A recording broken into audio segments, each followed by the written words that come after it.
Welcome back to our channel learn with NIOS। Welcome back to on YouTube channel. I hope you are so well and good. तो आज हम किस topic पे बात करने वाले हैं? आज सबसे बड़ा टॉपिक है हमारा why student fail in an on demand exam. देखिए, NIOS बोर्ड में सबसे ज्यादा मोस्टली बच्चे फेल किसमें होते हैं?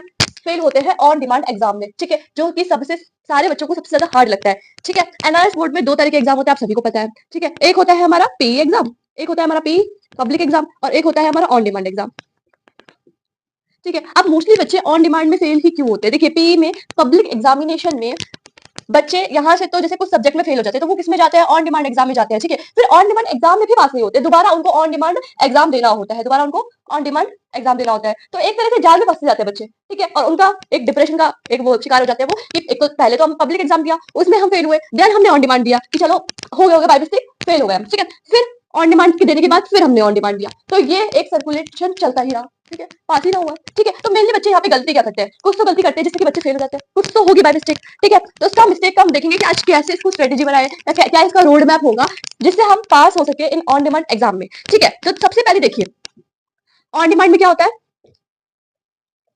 फर्स्टली हमें क्या देखना होगा? उसका सिलेबस। जब हमें उसका सिलेबस ही नहीं पता होगा तो हम उसकी तैयारी कैसे कर पाएंगे? आपको पता ही नहीं होगा आपको करना क्या है, तो आप उस पर क्या फोकस कर पाएंगे, क्या करना, ठीक है। तो पहला क्या है हमारा? सिलेबस, ठीक है। अब कुछ बच्चों के पास क्या होता है कि वो बच्चे क्या करते हैं, एक होती है NIOS की बुक, ठीक है, NIOS बुक्स, एक होता है NCERT, ठीक है।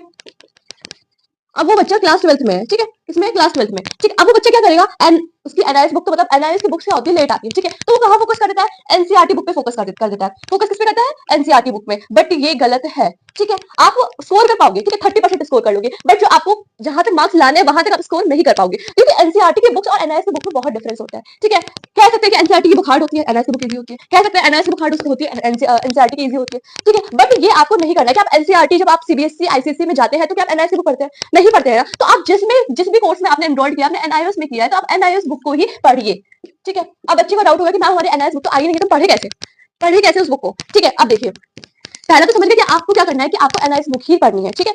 अब NIOS बुक कहाँ से पढ़नी है, ठीक है। आपको सिलेबस तो देखिए, आप गूगल पे जाइएगा, वहां पे डालिएगा NIOS सिलेबस बाइफरकेशन सिलेबस, मतलब जो आपका रिड्यूस सिलेबस होगा वो PDF डाउनलोड कर लीजिए रिड्यूस सिलेबस की, ठीक है। न्यू पैटर्न में करिएगा, कोई भी ओल्ड पैटर्न में मत करिएगा, जो न्यू पैटर्न है उससे बुक डाउनलोड कीजिएगा, ठीक है। अब न्यू पैटर्न में आपने की, ठीक है। अब रिड्यूस सिलेबस में आपका एक सिलेबस शो हुआ, ठीक है। अब कुछ बच्चों का डाउट होगा कि मैम उसमें क्या होता है, पीई भी होता है और एक TMA भी होता है, ठीक है। सिलेबस में क्या शो होता है? पीई होता है और TMA दोनों शो होते हैं, ठीक है। अब पीई मतलब क्या होता है हमारा? Public examination. पी क्या होता है हमारा? Public examination. और TMA सभी को पता है, ट्यूटर मार्क असाइनमेंट। अब देखिए, ये पूरा रोड मैप, चाहे आप कॉमर्स स्ट्रीम में हो, चाहे आप आर्ट्स में हो और चाहे आप साइंस में हो, ये सबके लिए है एक रोड